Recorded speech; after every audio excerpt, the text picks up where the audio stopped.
Abra sua Bíblia no Salmo 104. Salmo 104.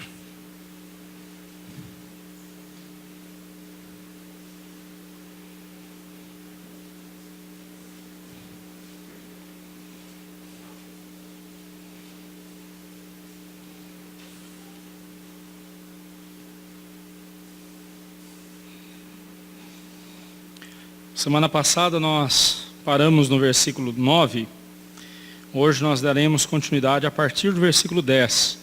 Mantenha a sua Bíblia aberta neste salmo e nós leremos conforme a exposição. Só lembrando, antes vamos orar ao Senhor mais uma vez. Ó Deus, fomos alimentados pela ceia do Senhor, pelo sacramento da ceia. Nossa fé em Cristo Jesus foi reafirmada ao ver aqui os nossos irmãos publicando a sua fé e também recebendo o batismo. Nós, em tudo, ó Deus, temos sido abençoados pelo Senhor. Mas agora, ó Pai, quando vamos abrir a Tua palavra e nela meditarmos, ó Deus, fala ao nosso coração, fala a cada um de nós aqui nesta ocasião. Pedimos em nome de Jesus. Amém. Neste salmo eu tenho falado com os irmãos sobre o Criador e a sua criação.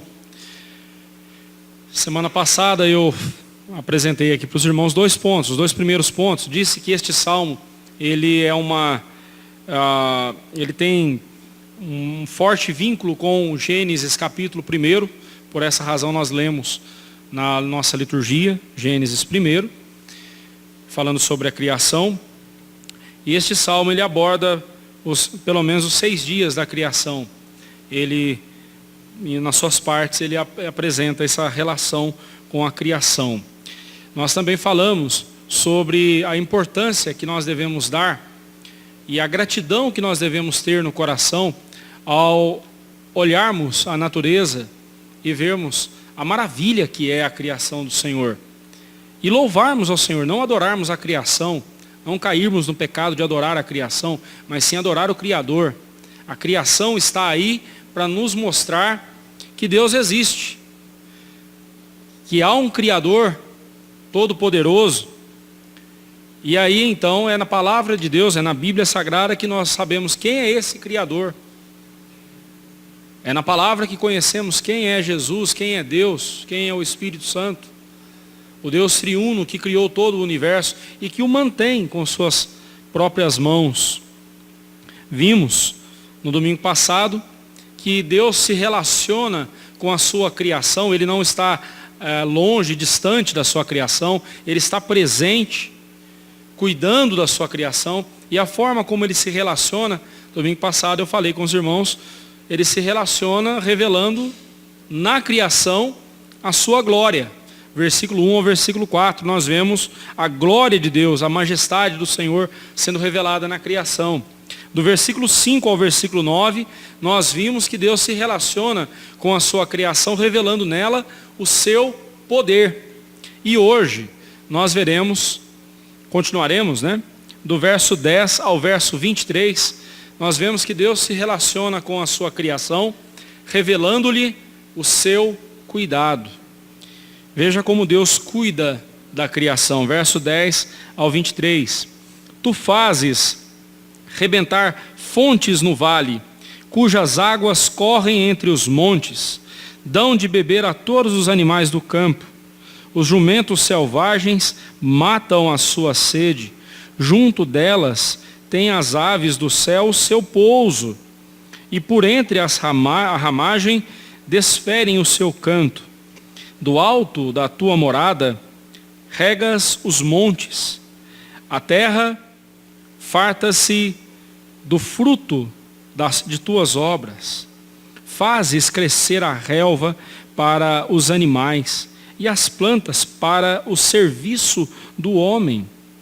De sorte que da terra tire o seu pão. O vinho que alegra o coração do homem, o azeite que lhe dá brilho ao rosto e o alimento que lhe sustém as forças. Avigoram-se as árvores do Senhor, avigoram-se as árvores do Senhor e os cedros do Líbano que ele plantou, em que as aves fazem seus ninhos. Quanto à cegonha, a sua casa é nos ciprestes. Os altos montes são das cabras montezinhas, e as rochas, o refúgio dos arganazes. Fez a lua para marcar o tempo, e o sol conhece a hora do seu ocaso. Dispões as trevas, e vem a noite, na qual vagueiam os animais da selva. Os leõezinhos rugem pela presa e buscam de Deus o sustento. E vindo o sol, eles se recolhem e se acomodam nos seus covis. Sai o homem para o seu trabalho e para o seu encargo até à tarde.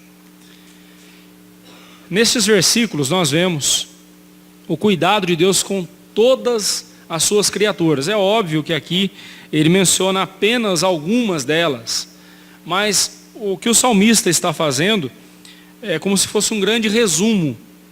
Ele apresenta algumas criaturas de Deus, mostrando que cada uma, vivendo num lugar diferente, numa situação diferente, todas elas têm o cuidado de Deus. E em especial o homem.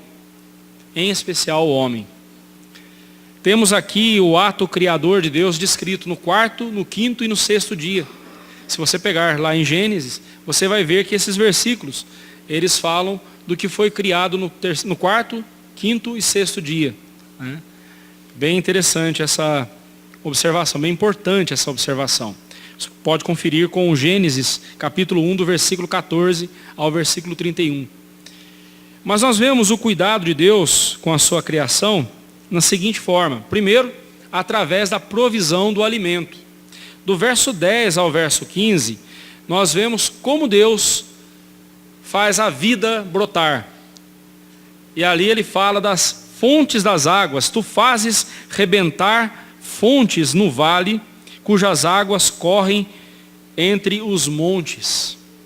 E vem das montanhas. Essa semana, eu estava assistindo um documentário sobre as montanhas onde nasce o rio Nilo. É muito interessante. Essas montanhas, elas só podem ser vistas alguns dias no ano. Mais de 300 dias do ano, elas estão cobertas por nuvens e por uma umidade muito grande, muito forte. Entrar nas matas dessas montanhas é muito difícil. E no topo delas, existem muitas geleiras. Nunca se descongelam totalmente. E é dali que nasce os pequenos riachos que vão se tornando em correntezas mais fortes, até transformarem-se no grande rio Nilo, que passa por toda a África e até o norte da África, passando pelo Egito, o grande rio Nilo. Tudo começa de forma singela. E quando eu assisti a esse documentário, eu estava imaginando aqui o que é descrito neste salmo. Os cientistas dizem que sem água não há vida. Até certo ponto eles estão certos. Não discordo. Mas o salmo aqui nos mostra bem diferente. Não é sem água não existe vida. Não é isso que o salmo diz. A Bíblia diz que sem Deus não existe vida. Porque sem Deus não existe água. A água é o elemento fundamental para a existência de vida em qualquer lugar. Onde há água, há vida. Mas quem é que põe a água lá? Quem é que faz a água brotar? Nós temos aqui pertinho de nós uma das maravilhas da natureza do Brasil, chamada Rio Tietê. É lógico que você está pensando em Tietê ali em São Paulo, não é nada bonito, né? Mas o Tietê, onde ele nasce, aqui em Salesópolis, a nascente do Rio Tietê, isso aqui vai se transformar no rio que vai cortar todo o estado de São Paulo, vai fazer curso contrário, né? É um dos poucos rios que nasce perto do litoral e vai atravessar todo o país para desaguar no Rio Grande, né? Em outro rio, acho que no Rio Paraná, depois no Rio Grande. É muito interessante a gente ver como que Deus faz isso, né? Não era mais fácil só dar uma descidinha na serra? Só que se ele descesse a serra, ele não passaria de um riacho, de um filetezinho de água. Mas conforme ele vai entrando pelo estado, ele vai se transformando no rio Tietê. Um grande rio, um rio importante para o nosso estado. Deus, ele faz tudo de forma perfeita. E aqui neste salmo nós vemos isso, nestes versículos nós vemos como Deus faz a água, e a água por onde ela passa, ela vai gerando vida. No verso 11 fala que dão de beber a todos os animais do campo, até os jumentos selvagens. Seres que nós pouco damos valor a eles, até eles têm valor para Deus. O crente, ele deve ser alguém que cuida da natureza. A natureza é algo belo, é algo que Deus criou e nós devemos cuidar. Não devemos idolatrá-la, mas devemos cuidar da natureza. Não devemos prestar culto à natureza, mas nós devemos cuidar. É nosso dever. Agora, olhando para este salmo, a gente vê que junto das águas também nascem as árvores, as grandes árvores, e nessas árvores as aves pousam, fazem seus ninhos, procriam, cantam.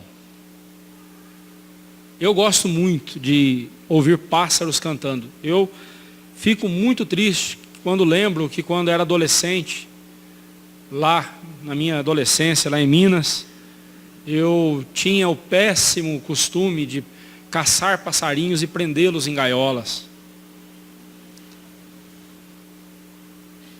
Até o dia que eu li aquele poema, Pássaro Ferido, acho que é isso mesmo. E eu não vou lembrar o nome do autor agora, da literatura brasileira. E ele fala justamente, o pássaro canta na gaiola, mas ele canta de tristeza por estar preso. Ele não canta porque está feliz. Aí, como se o pássaro tivesse inteligência, né? O pássaro dizendo, por que você me põe nessa gaiola? Eu não preciso do seu alimento, eu tenho alimento. Eu não preciso do conforto da sua gaiola, eu tenho céus para voar. E a partir daquele momento eu decidi não mais criar nenhum passarinho, não prender nenhum passarinho mais. Né? E é bonito a gente ver como a natureza, ela se refaz, né? Como a natureza ela é bela.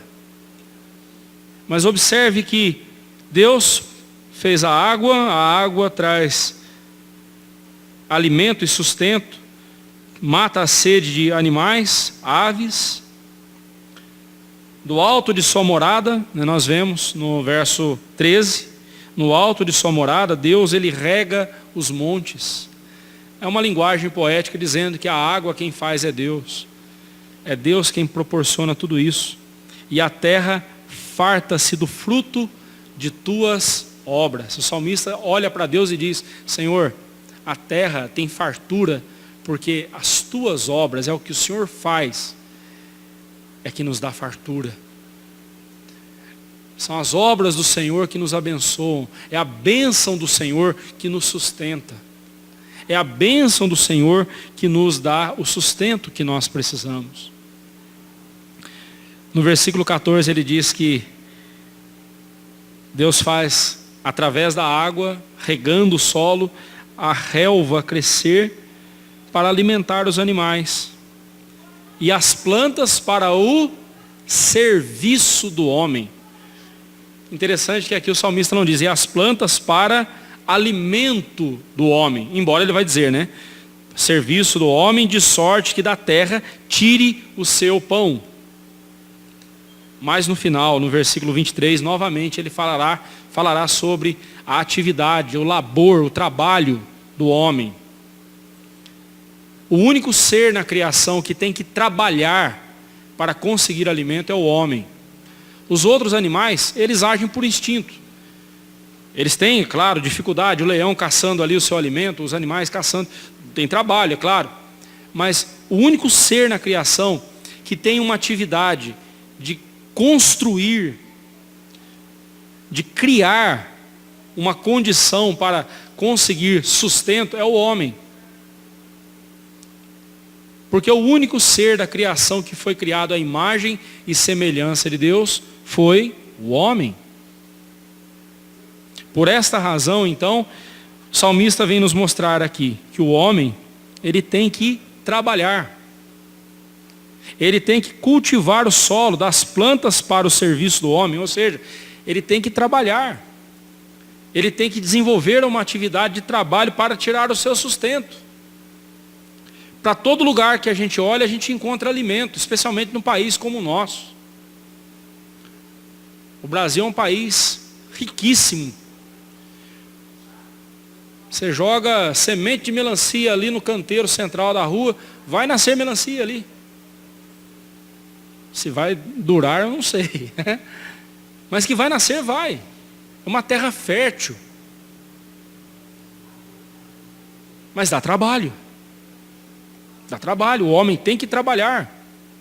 Deus deu ao homem não só força física, mas também inteligência para cultivar, para produzir.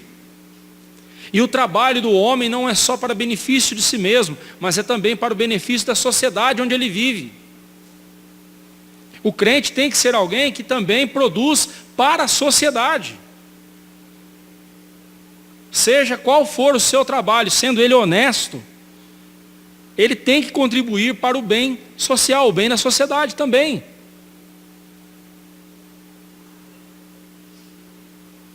Obviamente, o crente trabalha tendo como patrão Deus. É a Deus que ele presta contas, ele sabe que é a Deus que ele tem que agradar com o seu trabalho. Mas trabalhando honestamente, o crente ele tem que pensar em abençoar outras vidas também. Mas do seu trabalho ele não tira só o pão.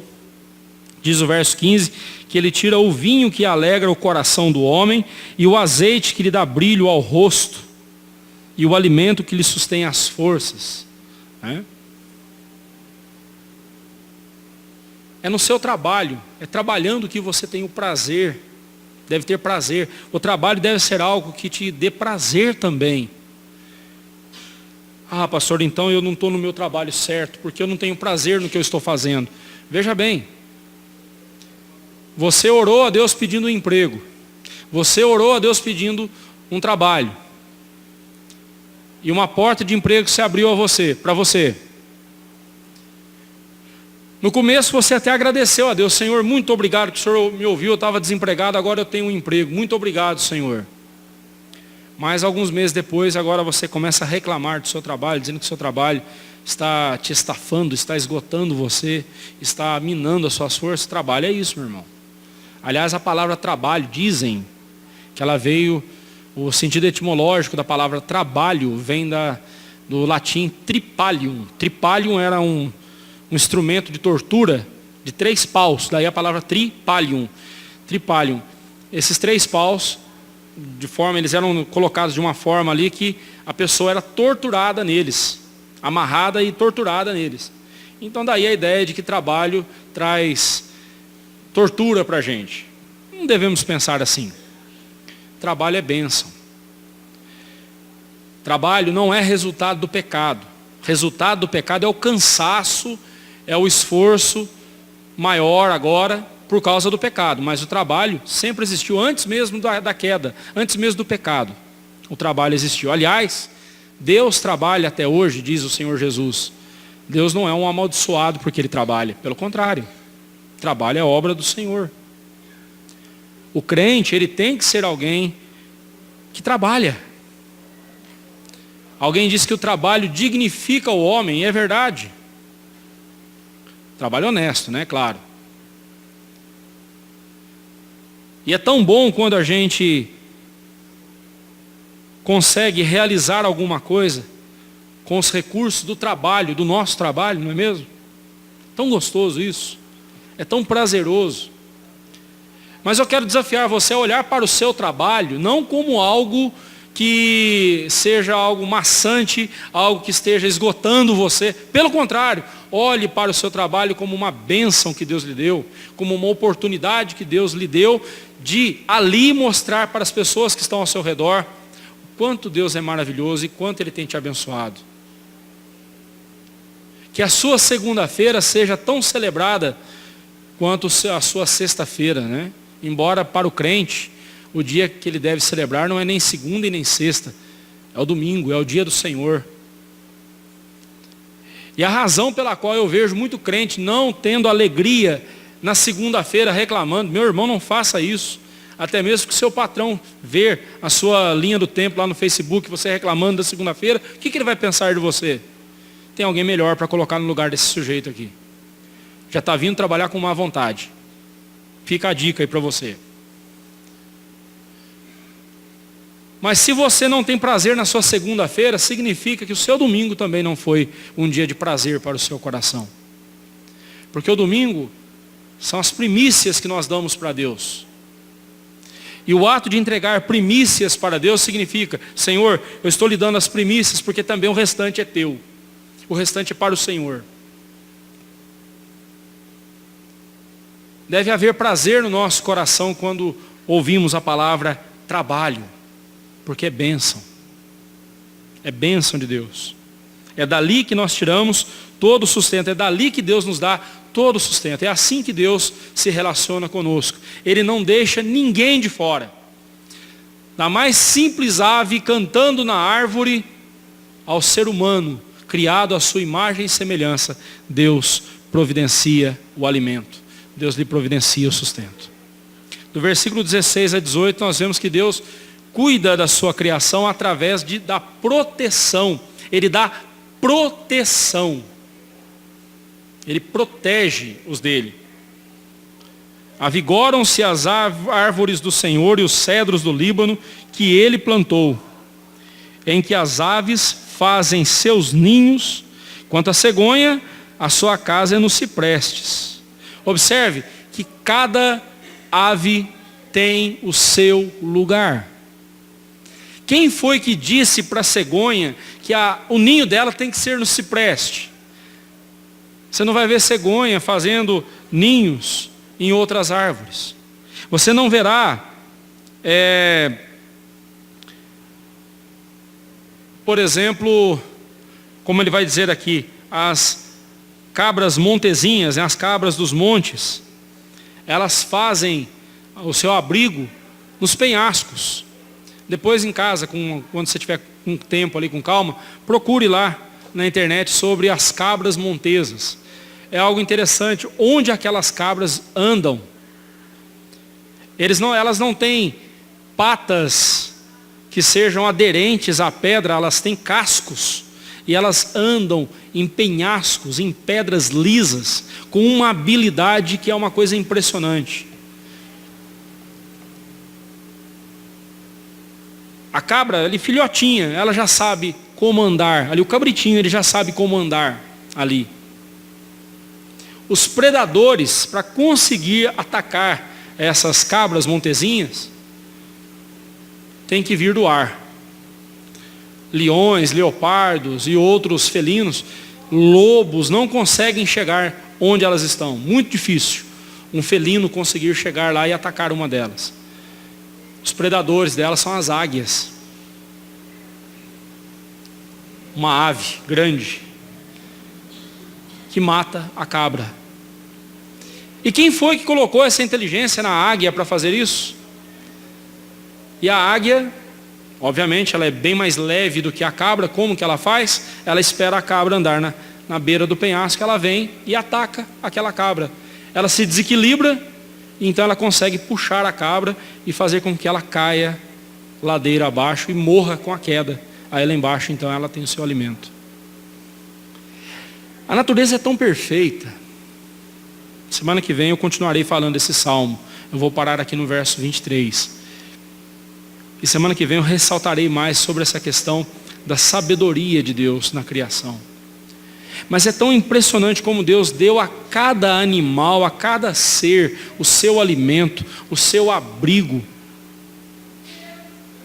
Você já viu a caixa de João de barro? Você já viu que coisa interessante? Eu não sei se você sabe, mas a caixa de João de Barro, geralmente ela é construída com a porta no lado oposto ao que vem a chuva. Sabia disso? Obviamente tem chuva que às vezes de vez em quando vem do lado oposto, mas é muito raro. Observe aqui em Jacareí de que lado que vem a chuva geralmente. Você vai encontrar as caixas de João de Barro com a porta virada para o oposto. Porque eles não têm porta de vidro como a nossa, para se proteger. Então ele tem que fazer a casinha dele de um jeito ali que a chuva não entre. É uma coisa tão bela, uma coisa tão impressionante a natureza. Mas quem foi que fez desse jeito? Quem foi que fez a abelha fazer os seus favos de mel em forma hexagonal, em forma sextavada ali, né? Em forma de hexágono. E por quê em hexágono? Por que não em triângulo? Por que não em redondo ou quadradinho? Por quê? Porque é a forma mais apropriada para otimizar o espaço. Assim é a natureza que Deus criou. Deus criou tudo isso com perfeição. Deus criou tudo isso com sabedoria, pôs cada um no seu devido lugar. E o que isso nos mostra? E o que isso então tem a ver conosco? No verso 19 a 23, nós vemos que Deus também estabeleceu o tempo. Tem tempo para tudo. Lá em Gênesis fala que o sol, a lua foram criados para as estações, para os dias e os anos. Ali nós temos o movimento de rotação e translação da terra. Nós temos tudo perfeito, as estações do ano. Nós aqui agora no hemisfério sul estamos no verão, estamos indo para o verão. A dona Miriam vai escapar, vai lá para o norte, vai para o frio, porque lá agora é frio, né? Deus fez tudo tão perfeito. Nós devemos olhar para isso, meus irmãos, e ver que Deus, cada coisa que Deus fez, cada obra da mão de Deus tem um propósito. Mas observe agora que ele vai dizer do homem no verso 23. Sai o homem para o seu trabalho, para o seu encargo, até à tarde. Hoje, com esse ritmo de vida, né, moderno, tem gente que trabalha de madrugada, tem gente que trabalha o segundo turno, né, a noite toda, de madrugada. Outros trabalham durante o dia. Houve uma mudança aqui na sociedade. Antigamente eles trabalhavam só de dia, e à noite eles vinham para casa e iam descansar, né? Houve uma mudança na sociedade. Mas ainda há momento de você trabalhar e momento de você descansar. Se você trabalha no terceiro turno virando a madrugada, você tem o horário do dia para descansar. Se você trabalha de dia, você tem a noite para o descanso.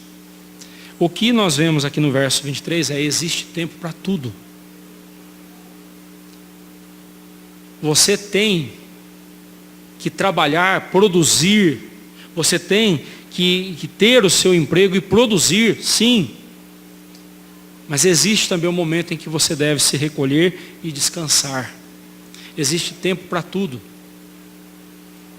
E é nesse momento em que você se recolhe para o descanso, é o momento em que você para meditar no cuidado de Deus na sua vida, e como Deus tem cuidado de você, como Deus tem amparado, como Deus tem te sustentado, como Ele tem te dado tudo o que você precisa. Mas por que será que quando a gente põe a cabeça no travesseiro, ao invés de vir para o nosso coração, para a nossa mente, pensamentos que nos fazem louvar a Deus pelo cuidado e pelo sustento dele para conosco, pela proteção diária, o que toma conta do nosso coração em vez disso não é um sentimento de gratidão, mas é uma ansiedade profunda, é uma angústia em nossa alma, preocupações. E aí, quando é hora para descansar, o sono vai embora. Por quê? Porque em algum momento deixamos de meditar na grandeza da bondade desse Deus, na forma como Deus tem sustentado, como Deus tem cuidado de nós. Eu quero que você saia daqui hoje à noite com essa verdade em seu coração. Deus cuida de você. As coisas podem fugir do seu controle, e fugirão, mais do que você imagina. É a gente que se ilude achando que tem controle de tudo, e não tem. A gente não tem controle. Me corrija que se eu estiver errado. Esses dias um primo que está fazendo medicina, ele estava me contando que uma das bactérias mais letais para o ser humano reside na nossa pele. Sabia disso? Está na nossa pele. Nas bactérias mais letais. Basta um porozinho seu ali estar sem aquela enzima, é isso mesmo, né? Uma enzima ali que defende, que protege. Basta aquele porozinho naquele exato lugar estar desprotegido. Aquela bactéria entra e pode matar você. Aí você diz, não, mas eu tomo meus cuidados. Eu lavo com sabão. Não adianta. E álcool gel, eu carrego álcool gel na minha bolsinha, né? E passo álcool gel o tempo todo. Você pode esfolar sua mão com álcool gel. Não adianta, não mata essa bactéria. Sabe quem é que defende você dessa bactéria? Deus. Essa bactéria, você nem a vê. Diz a minha esposa que se você pudesse ver as bactérias e os vírus, você ia respeitá-los mais. Tão feios que eles são, né?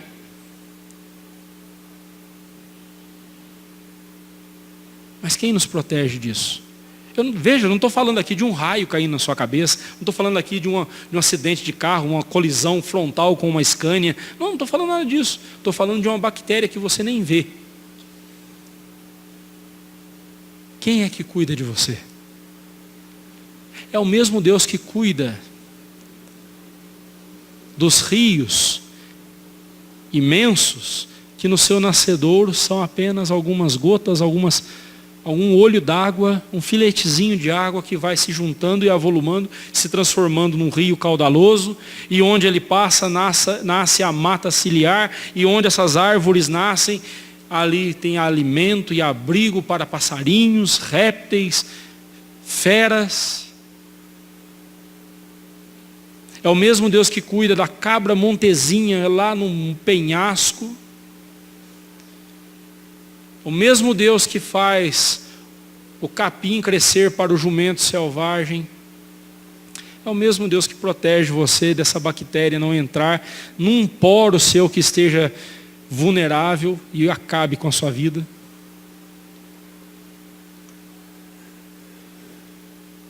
Quem é que cuida de você? Você ainda está nessa tolice de achar que é você mesmo?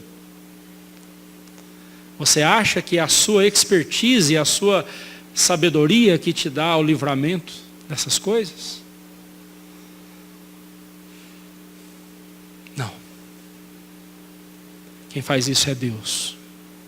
E aí quando eu vou para as Escrituras, fico ainda mais maravilhado quando eu vejo que Deus fez tudo isso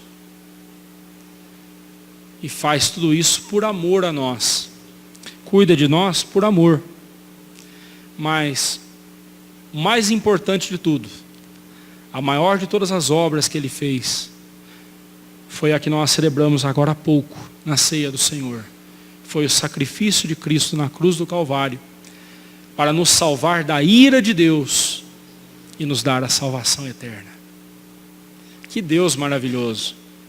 Que Deus maravilhoso é esse nosso Deus. Ele cuida de nós nos mínimos detalhes. até que um dia nós estejamos com Ele na glória eterna. Quando a ansiedade bater ao seu coração, quando a preocupação bater à porta do seu coração, é hora de você dormir e você diz: Senhor, eu não consigo dormir porque estou preocupado, estou angustiada com o que está acontecendo. Senhor, me ajude. Lembre-se, os passarinhos têm tudo o que precisam e nem sabem disso, porque Deus lhes sustenta. Você acha que aquele que não poupou o seu próprio filho para te salvar, você acha que ele não dará juntamente com Jesus, graciosamente, todas as coisas que você necessita? Com certeza ele dará. Louve e bendiga o nome do Senhor. Confie nele. Deposite nele a sua confiança. Porque Deus sabe como cuidar de você. O apóstolo Pedro vai dizer na sua carta, capítulo 4, versículo 7 da primeira carta: lançando sobre ele toda a vossa ansiedade, porque ele tem cuidado de vós. Deus tem cuidado de você. Até aqui e até o fim, Ele vai cuidar de você. Lance sobre Ele toda a sua ansiedade. Ele sabe muito bem como cuidar de você. Trabalhe, tenha prazer no seu trabalho. Tenha prazer de chegar em casa cansado e dizer assim: venci mais um dia de trabalho pela graça do Senhor. Produzi mais um pouco para a glória do Senhor.